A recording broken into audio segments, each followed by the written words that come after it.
nông đi nọ giờ có chỉ cả xia có một cái nông lo lù nôngอยู่นงก็đi nọ có bùa tu xia tiền có dư lọ trâu chỉ nâng mông vì lý trả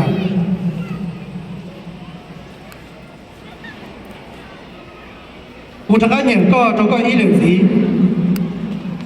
có bùa tu xia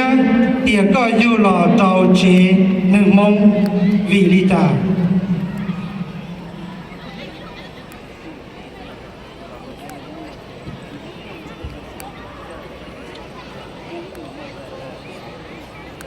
Wa chào cho có lo lù nung, cú yo té có lo lù nung trở lên đời nó,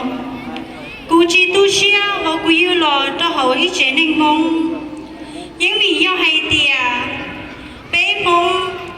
yo ít hay nên và lo sáng lo chùa té, thiên bé mong yo ít hay nên, và yo bắt thầu y, nhưng chỉ xí lo, lên đời linh đời hay tiề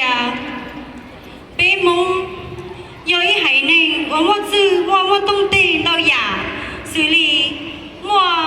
canh mua nọ linh lo hay nên thia